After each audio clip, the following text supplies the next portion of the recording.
अच्छा, जरा सोचिए, क्या हो अगर पैसे के मामले में कामयाबी का ताल्लुक उस बात से ना हो कि कोई कितना ज़हीन है, बल्कि उस बात से हो कि उसका रवैया कैसा है।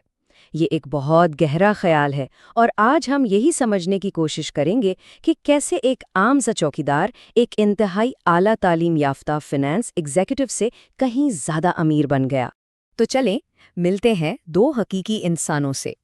एक तरफ है रोनाल्ड रीड, जो एक चौकीदार और गैस स्टेशन अटेंडेंट थे, और दूसरी तरफ रिचर्ड फिस्कॉन, हार्वर्ड से पढ़े हुए एक बड़े फाइनेंस एग्जीक्यूटिव। इन दोनों की कहानियां हमें बिल्कुल मुख्तलिफ दुनियाओं में ले जाती हैं। तो एक सीधा सा सवाल है, इन दोनों में से कौन था वो शख्स जिसने मरते वक्त $8 मिलियन की दौलत छोड़ी? जवाब सुनकर शायद आपको काफ़ी हैरानी हो। जी हाँ, वो रोनाल्ड रीड थे, वही चौकीदार।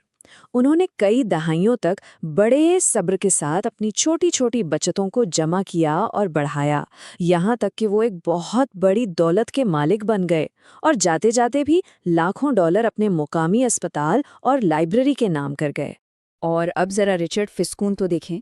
इनके पास तो हर वो चीज़ थी जो कामयाबी के लिए ज़रूरी समझी जाती है, बेहतरीन तालीम, बेहतरीन नौकरी। लेकिन लालच और हद से ज़्यादा कर्ज ने इन्हें सीधा दिवालियापन की तरफ धकेल दिया। एक शानदार हवेली से बेदखली तक का सफ़र सोचने पर मजबूर करता है। तो असल नुक्ता क्या है? रोनाल्ड और रिचर्ड की कहानियां एक बहुत बड़ी सच्चाई को सामने लाती हैं कि पैसे के मामले में कामयाबी का ताल्लुक डिग्रियों या जहानत से ज़्यादा रवैये से है। ये कोई रॉकेट साइंस नहीं, बल्कि एक सॉफ्ट स्किल है। तो चलें, सबसे पहली और सबसे आम गलतफहमी को दूर करते हैं, ये ख्याल कि कुछ लोग पैसों के मामले में बस पागल या गैर मंतकी फैसले करते हैं। हकीकत ये है कि कोई पागल नहीं है। हम सब के पैसे से जुड़े फैसले हमारे ज़ाती तजुर्बात की पैदावार होते हैं। ये तजुर्बात दुनिया का एक बहुत ही छोटा सा हिस्सा हो सकते हैं, लेकिन हमारी सोच पर उनका असर बहुत गहरा होता है। इसको समझने के लिए स्टॉक मार्केट की मिसाल लेते हैं। अगर किसी की पैदाइश 1970 में हुई तो उसने अपनी जवानी में मार्केट को आसमान को छूते देखा, लेकिन जिसकी पैदाइश 1950 में हुई उसने देखा कि मार्केट तो कहीं जा ही नहीं रही। अब दोनों का नज़रिया बिल्कुल मुख्तलिफ होगा और अपनी अपनी जगह दोनों ही ठीक हैं। और यही मामला महंगाई का भी है। 1960 की दहाई में पैदा होने वालों ने देखा कि कैसे महंगाई उनकी बचतों को खा रही है, जबकि 1990 की दहाई वालों के लिए ये कोई बड़ा मसला ही नहीं था। तो इन दोनों नस्लों के माली फैसले भी उनके तजुर्बात की बुनियाद पर बिल्कुल मुख्तलिफ होंगे। अच्छा, अब आते हैं दूसरी बड़ी गलतफहमी की तरफ। वो ये है कि हम अक्सर ये मान लेते हैं कि बड़ी कामयाबी सिर्फ और सिर्फ किसी की अपनी मेहनत और काबिलियत का नतीजा होती है। उसकी सबसे बड़ी मिसाल बिल गेट्स हैं। बिलाशुबा वो एक जीनियस हैं, लेकिन उनकी कामयाबी की कहानी में महारत के साथ साथ नाकाबिले यकीन किस्मत का भी बहुत बड़ा हाथ है। 10 लाख में से सिर्फ एक। ज़रा सोचिए, 1968 में ये इम्कान था कि किसी तालिबे इल्म को हाई स्कूल में कंप्यूटर तक रसाई मिले। बिल गेट्स उन चंद खुशकिस्मत लोगों में से एक थे। वो खुद मानते हैं कि अगर उनके स्कूल लेक साइड में वो कंप्यूटर ना होता तो शायद माइक्रोसॉफ्ट कभी वजूद में ही ना आता। लेकिन जहाँ किस्मत होती है, वहाँ उसका एक दूसरा रुख, एक साथी भी होता है, जिसे हम रिस्क कहते हैं। इसे समझने के लिए बिल गेट्स के ही एक दोस्त केंट एवंस की कहानी सुनते हैं, जो इन जितने ही ज़हीन और बासलाहियत थे। केंट एवंस की मौत हाई स्कूल में पहाड़ पर चढ़ते हुए एक हादसे में हो गई। इस हादसे का इम्कान भी 10 लाख में से एक था। यानी वही ताकत, वही पैमाना, लेकिन इस बार नतीजा बिल्कुल उल्ट निकला।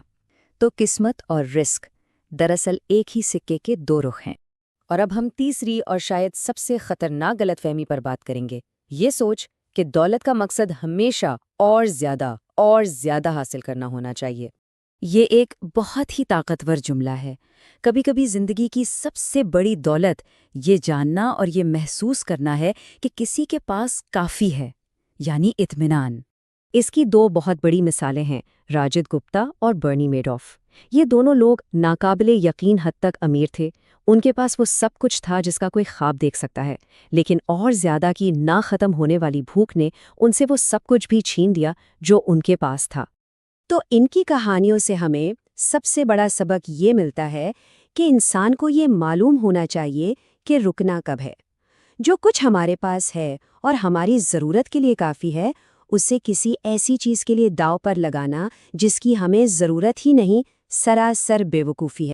تو ان ساری غلط فہمیوں کو دور کرنے کے بعد اب وقت ہے یہ جاننے کا کہ دولت بنانے کا اصل راز، سب سے طاقتور عنصر آخر ہے کیا؟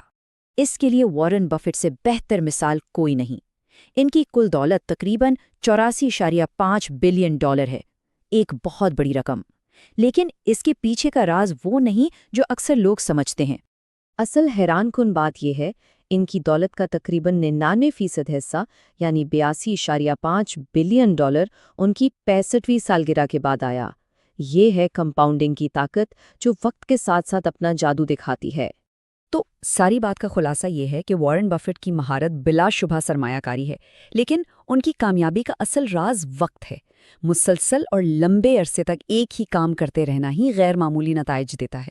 تو آخر میں یہ ساری بحث ایک سوال پر آ کر ختم ہوتی ہے۔